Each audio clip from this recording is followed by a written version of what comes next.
ಮುದ್ದು ಸೊಸೆಯ ಮಾವ ಶಿವರಾಮೇಗೌಡರ ಪಾತ್ರದಲ್ಲಿ ಸಿನಿಮಾ ಹಾಗೂ ಸೀರಿಯಲ್ಗಳಲ್ಲಿ ವಿಲನ್ ಪಾತ್ರಗಳಲ್ಲೇ ಮಿಂಚುತ್ತಿದ್ದ ಮುನಿ ನಟಿಸ್ತಾ ಇದ್ದಾರೆ. ಆದ್ರೆ ಮುನಿ ಈ ಸೀರಿಯಲ್ನಲ್ಲಿ ವಿಲನ್ ಅಲ್ಲವಂತೆ. ಮಗ ಭದ್ರೇಗೌಡ ಇಷ್ಟಪಟ್ಟ ಅಂತ ಮೈನರ್ ಆದ್ರೂ ಪರವಾಗಿಲ್ಲ, ಮದ್ವೆ ಮಾಡೇ ತೀರಿಸ್ತೀನಿ ಅಂತ ಹೊರಟ್ರು ಶಿವರಾಮೇಗೌಡರು ಗ್ಯಾರಂಟಿ ನ್ಯೂಸ್ಗೆ ಸಿಕ್ಕು ಸೀರಿಯಲ್ನ ರಿಯಾಲಿಟಿ ಬಗ್ಗೆ ತಮ್ಮದೇ ಆದಂತಹ ಸ್ಟೈಲ್ನಲ್ಲಿ ಏನ್ ಹೇಳಿದ್ರು ನೀವೇ ನೋಡಿ. ಐನೋರ್ರೆ, ನನಗೆ ನಮ್ಮ ನೆರೆಗೆ ನಮ್ಮ ಅಪ್ಪಯ್ಯನೇ ದೇವರು. ಅವ್ರಿಗೆ ಆಲ್ರೆಡಿ ನಮಸ್ಕಾರ ಮಾಡಾಗೈತೆ, ನೀವು ಮುಂದುವರಿಸಿ. ಸರ್, ಈಗ ಮುದ್ದು ಸೊಸೆಯಲ್ಲಿ ಶಿವರಾಮೇಗೌಡರಾಗಿ ಫುಲ್ಲು ಖಡಕ್ ಆಗಿ ಖದರ್ರಾಗಿ ಕಾಣಿಸ್ಕೊಂಡಿದ್ದೀರಾ. ಮಂಡ್ಯ ಅಂತ ಬಂದರೆ ಏನು ನೆನಪಾಗತ್ತೆ ನಿಮಗೆ? ಯಾಕ್ಲಾ ಹೆಂಗೈತೆ ಮೈಗೆ?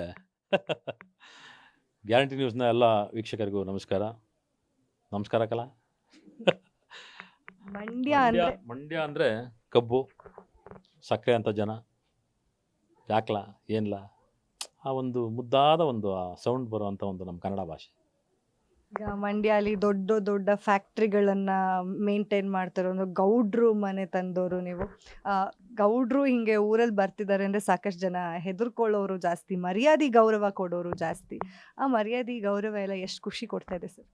ಅಯ್ಯೋ, ಭಾಳನೇ ಖುಷಿ ಕೊಡ್ತಾ ಇದೆ. ಏನಪ್ಪ, ನಾನೇ ನಿಜವಾದ ಶಿವರಾಮೇಗೌಡನ ಅನ್ನೋ ಅಷ್ಟು ಅಂದರೆ ಪಾತ್ರ ಅಷ್ಟೊಂದು ಒಳಗೆ ಹೊಕ್ಕಿ ನನ್ನನ್ನು ಅಷ್ಟು ಇನ್ವಾಲ್ವ್ಮೆಂಟಲ್ಲಿ ಕೆಲಸ ಮಾಡಿಸ್ತಾ ಇದೆ.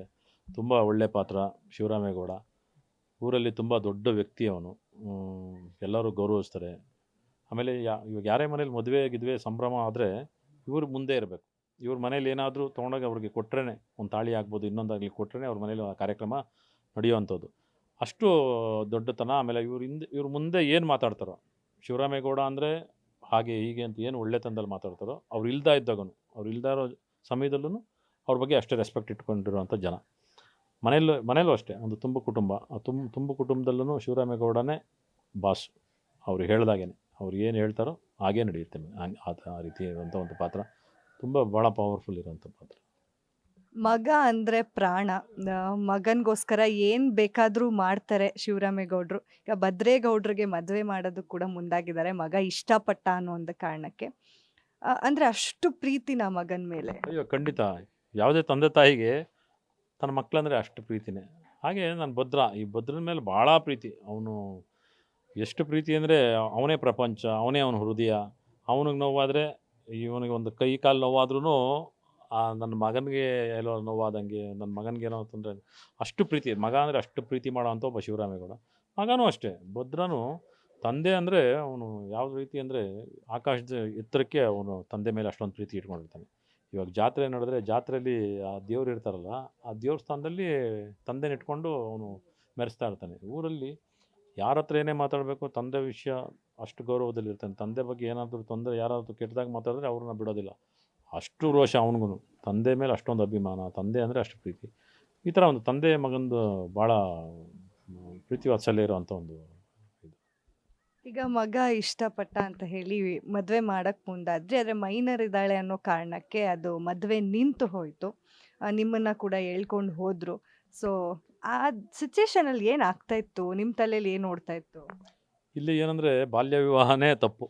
ಆ್ಯಕ್ಚುಲಿ ಒಬ್ಬ ಶಿವರಾಮೇಗೌಡನಾಗಿ ಪಾತ್ರದಲ್ಲಿ ಅದೊಂದು ಮದುವೆ ಆಗ್ತಾಯಿದೆ.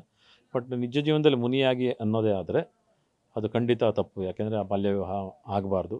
ಹೆಣ್ಮಕ್ಳಿಗೆ 18 ತುಂಬಿದ ಮೇಲೇ ಅವ್ರು ಇಷ್ಟಪಟ್ಟರೆ ಮಾತ್ರ, 18 ಆದರೂ ಅವ್ರು ಇಷ್ಟಪಟ್ಟಾಗ ಮಾತ್ರ ಮದುವೆ ಮಾಡೋದಕ್ಕೆ ಸೂಕ್ತವಾಗಿರುತ್ತೆ. ಹಾಗಾಗಿ ಇಲ್ಲಿ ಒಂದು ಪಾತ್ರವಾಗಿ ಬಂದಾಗ ಒಂದು 18 ವರ್ಷದ ಒಳಗೆ ಮದುವೆ ಮಾಡ್ತಾ ಇರ್ತೀನಿ. ಅದು ನನ್ನ ಮಗ ಪ್ರೀತಿ ಮಾಡ್ದ ಅನ್ನೋ ಕಾರಣಕ್ಕೆ ಅವನಿಗೆ ಮದುವೆ ಮಾಡೋದಕ್ಕೆ ನಾನು ಮುಂದಾಗ್ತೀನಿ. ಎಲ್ಲೋ ಒಂದು ಫೋನ್ ಕಾಲ್ ಮೂಲಕನೋ ಏನೋ ಒಂದು ಚಿಕ್ಕ ಹುಡುಗಿಗೆ ಮದುವೆ ಮಾಡ್ತಾರೆ ಅನ್ನೋ ವಿಷಯ ಪೊಲೀಸ್ನವ್ರಿಗೆ ಗೊತ್ತಾಗಿ ಶಿವರಾಮೇಗೌಡನ ಅರೆಸ್ಟ್ ಮಾಡ್ತಾರೆ. ಇದು ಯಾರು ಮಾಡಿದ್ರೂ ತಪ್ಪೇ. ಹಾಗಾಗಿ ನಾನು ಅಲ್ಲೆಲ್ಲೋ ತಪ್ಪು ಮಾಡಿದ್ದೇನೆ ಶಿವರಾಮೇಗೌಡನಾಗಿ. ಅವನನ್ನು ಜೈಲಿಗೆ ಹಾಕೋರು ಏನು ತಪ್ಪಿಲ್ಲ. ಹಾಗಾಗಿ ಆ ಪಾತ್ರಕ್ಕೆ ಜೈಲಿಗೆ ಹಾಕಿದ್ದೆ. ಅವತ್ತು ಹಂಗಾಗಬಾರ್ದಾಗಿತ್ತು ನಮ್ಮ ಮದುವೆಯಲ್ಲಿ. ವಿದ್ಯಾಗೆ ಓದೋ ಆಸೆ ಇರುತ್ತೆ, ವೈದ್ಯ ಆಗಬೇಕು ಅನ್ನೋ ಕನಸಿರುತ್ತೆ, ಡಾಕ್ಟರ್ ಆಗಬೇಕು, ನಾನು ನಮ್ಮ ಮನೆಯವ್ರನ್ನ ಚೆನ್ನಾಗಿ ನೋಡ್ಕೋಬೇಕು ಅಂತ. ಮುಂದೆ ಓದೋದು ನಿಲ್ಲಿಸ್ಬಿಡ್ತೀರಾ ಮದುವೆ ಆದಮೇಲೆ? ಇಲ್ಲ, ಅದೇ ಕತೆ. ಈಗ ಅದು ಓದಲ್ವೋ ಅಥವಾ ಓದೋದಕ್ಕೆ ಏನೇನು ಅನುಕೂಲಗಳಾಗುತ್ತೆ, ಯಾರ್ಯಾರು ಅವಳಿಗೆ ಸಹಾಯ ಮಾಡ್ಬೋದು ಅಥವಾ ಯಾರ್ಯಾರು ಅವ್ರಿಗೆ ಓದೋದಕ್ಕೆ ತಡೆ ಮಾಡ್ಬೋದು, ಅದೆಲ್ಲ ಒಂದು ಅಷ್ಟು ಡ್ರಾಮಾ ಮುಖಾಂತರ ಅವಳು ಡಾಕ್ಟ್ರ್ ಆಗ್ತಾಳೆ.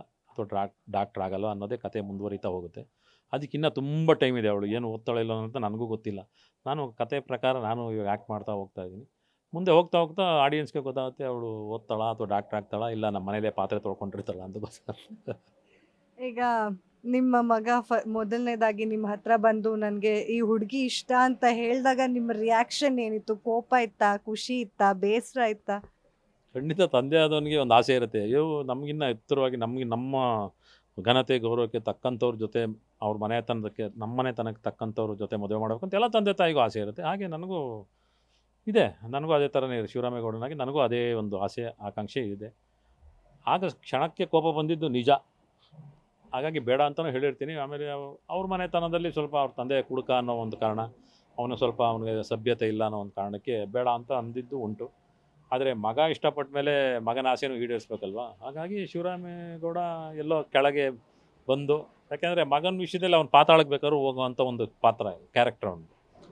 ಮಗನ ವಿಷಯದಲ್ಲಿ ಅವ್ನು ಬೇಕಾದ್ರೆ ಕುಗ್ತಾನೆ, ಬೇರೆ ವಿಷಯದಲ್ಲಿ ಆಗಾಗಲ್ಲ. ನಿಮ್ಮಂಥ ದೊಡ್ಡ ಮನುಷ್ಯರ ಸಂಬಂಧ ಬೆಳೆಸೋದೇ ನಮ್ಮ ಸೌಭಾಗ್ಯ ಗೌಡ್ರೆ. ಸೀರಿಯಲಲ್ಲಿ ನೀವು ಖಳನಾಯಕನ ಅಥವಾ ಪಾಸಿಟಿವ್ ಪಾತ್ರನ ಮಾಡ್ತಾ ಇದ್ದೀರಾ? ಹೇಗೆ ನಿಮ್ಮ ಪಾತ್ರ ಏನು ಅನ್ನೋದು? ಇಲ್ಲ, ಇಲ್ಲಿ ನಾನು ಇಷ್ಟು ದಿವಸ ನೀವು ನನ್ನನ್ನು ಖಳನಾಯಕನಾಗಿ ನೋಡಿರೋದಕ್ಕೆ, ಆಮೇಲೆ ನಾನು ನೋಡೋದಕ್ಕೆ ಸ್ವಲ್ಪ ಖಳನಾಯಕನ ಥರ ಕಾಣೋದಕ್ಕೋ ಎಲ್ಲ ನಿಮ್ಗೆ ಹಾಗೆ ಅನಿಸಿರೋದು ನಿಜ. ಇಲ್ಲಿ ಖಳನಾಯಕ ಅನ್ನೋದಕ್ಕಿಂತ ಇಲ್ಲಿ ಪಾತ್ರವಾಗಿ ಬಂದಾಗ ಇಲ್ಲಿ ತುಂಬ ಒಳ್ಳೆಯ ಪಾಸಿಟಿವ್ ಪಾತ್ರನೇ. ಯಾಕೆಂದರೆ ಇಲ್ಲಿ ಇವನು ಒಬ್ಬ ದೊಡ್ಡ ಫ್ಯಾಕ್ಟ್ರಿ ಅವೆಲ್ಲ ನಡೆಸ್ಬೇಕಾದ್ರೆ ಇವನಿಗೊಂದು ಆ ಗತ್ತು ಗಮ್ಮತ್ತು ಬೇಕೇ ಬೇಕು. ಆ ಗತ್ತು ಗಮ್ಮತ್ತು ನನ್ನಲ್ಲಿದೆ. ಜೊತೆಗೆ ನಾನಿಲ್ಲಿ ಒಬ್ಬ ಒಳ್ಳೆ ತಂದೆಯಾಗಿ ಇಲ್ಲಿ ಕಾಣಿಸ್ಕೋತೀನಿ. ಯಾಕೆಂದರೆ ಇಲ್ಲಿ ಎಲ್ಲರ ಮನೇಲೂ ಒಂದು ತಂದೆ ಕೆಟ್ಟವನಾಗೂ ಕಾಣಿಸ್ತಾನೆ, ಒಳ್ಳೆಯವನಾಗಿ ಕಾಣಿಸ್ತಾನೆ, ಅವ್ರವ್ರು ನೋಡೋ ರೀತಿಲಿ. ಇಲ್ಲಿ ಎಷ್ಟು ಜನಕ್ಕೆ ನಾನು ಒಳ್ಳೆಯವನಾಗಿ ಕಾಣಿಸ್ತೀನಿ, ಎಷ್ಟು ಜನಕ್ಕೆ ಕೆಟ್ಟವನಾಗಿ ಕಾಣಿಸ್ತೀನಿ ಅನ್ನೋದ್ರ ಮೇಲೆ ಬಿಟ್ಟಿದೆ. ನೋಡ್ತಾ ನೋಡ್ತಾ ನಿಮಗೆ ಗೊತ್ತಾಗುತ್ತೆ ನಾನು ಒಳ್ಳೆಯವನ ಕೆಟ್ಟವನ ಅಂತ. ನನ್ನ ಪ್ರಕಾರ ನಾನು ಒಳ್ಳೆಯವನೇ. ಇದರಲ್ಲಿ ನೋಡ್ತಾ ನೋಡ್ತಾ ನೀವೇನು ಡಿಸೈಡ್ ಮಾಡ್ತೀರಾ ನೋಡೋಣ. ಪೊಲೀಸ್ ಮೇಲೆ ಕೈ ಮಾಡ್ತೀಯಾ?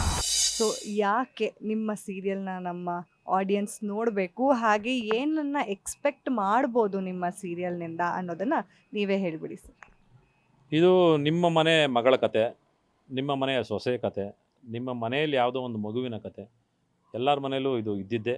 ಇಲ್ಲಿ ನಾವೇನು ಬೇರೆ ಎಲ್ಲೋ ಕತೆ ಎಲ್ಲಿಂದನೂ ಉಟ್ಕೊಳ್ಳಿಲ್ಲ. ನಮ್ಮ ಮನೆಗಳಲ್ಲಿ ನಡೆಯುವಂಥ ಕತೆಗಳಲ್ಲೇ ನಾವು ಸೀರಿಯಲ್ಲು ಸಿನಿಮಾ ಅಂತ ಬರುತ್ತೆ. ಹಾಗಾಗಿ ಇದು ಒಂದು ಒಳ್ಳೆ ಕತೆ, ನಮ್ಮ ಮನೆಯಲ್ಲಿ ನಡೆಯುವಂಥ ಕತೆಗಳು. ನೀವು ಇದನ್ನು ನೋಡಿದ್ರೆ ಅನಿಸುತ್ತೆ, ಒಬ್ಬೊಬ್ಬರು ಎಷ್ಟೋ ಜನ ಹೆಣ್ಮಕ್ಳಿಗೆ ಆಗಿದೆ ಈ ಥರ ಅನುಭವಗಳು. ಓದಬಾರ್ದು ಅಂದಾಗ ತೊಂದರೆ ಕೊಟ್ಟಿರೋರು ಇದ್ದಾರೆ, ಓದಬಾರ್ದು ಆ ಹೆಣ್ಮಕ್ಳು ಅಂದ ಓದೋ ಹುಡುಗರಿಗೆ ತೊಂದರೆ ಕೊಟ್ಟಿರೋ ಖಳನಾಯಕರನ್ನು ನೋಡಿದ್ದೀವಿ ನಿಜ ಜೀವನದಲ್ಲಿ. ಆಮೇಲೆ ನಮ್ಮಲ್ಲಿ ತಂದೆ ತಾಯಿಯಂದಿರೇ ಓದಿಸೋದಕ್ಕೆ ಕಷ್ಟ ಆಗಿರುತ್ತೆ, ದುಡ್ಡಿರಲ್ಲ. ಆ ಥರ ಎಷ್ಟೆಷ್ಟೋ ಕಷ್ಟಗಳನ್ನ ಅನುಭವಿಸಿರೋ ಎಷ್ಟೋ ಹೆಣ್ಮಕ್ಳಿದ್ದಾರೆ. ಅವರೆಲ್ಲರೂ ಓದಬೇಕು ಅನ್ನೋದೇ ಈ ಸೀರಿಯಲ್ನ ಉದ್ದೇಶ. ಇಲ್ಲಿ ಓದಿ ಸಾಧನೆ ಮಾಡೋದು ಇದೆಯಲ್ಲ, ಅದೇ ಇಲ್ಲಿ ಹೆಣ್ಮಕ್ಳು ಓದಬೇಕು ಅನ್ನೋದೇ ಒಂದು ನನ್ನ ಅನಿಸಿಕೆ. ನಾನು ಒಬ್ಬ ಮುನಿಯಾಗಿ ಹೇಳಬೇಕು ಅಂದರೆ ಹೆಣ್ಮಕ್ಳು ಚೆನ್ನಾಗಿ ಓದಬೇಕು, ಓದಿ ಸಮಾಜದಲ್ಲಿ ದೊಡ್ಡ ವ್ಯಕ್ತಿಗಳಾಗಬೇಕು. ಗಂಡಸು ಮತ್ತು ಹೆಣ್ಣು ಎರಡೂ ಒಂದೇ, ಗಂಡು ಹೆಣ್ಣು ಎರಡೂ ಒಂದೇ ಸಮ, ಆ ರೀತಿಯಲ್ಲಿ ಇರಬೇಕು ಅನ್ನೋದೇ ಒಂದು ಮೆಸೇಜ್ ಅಂತ ನಾನು ಅನ್ಕೋತೀನಿ. ದಯವಿಟ್ಟು ನೋಡಿ, ಒಳ್ಳೆ ಸೀರಿಯಲ್ಲು. ಗ್ಯಾರಂಟಿ ನ್ಯೂಸ್, ಸುದ್ದಿ ಖಚಿತ, ನ್ಯಾಯ ನಿಶ್ಚಿತ.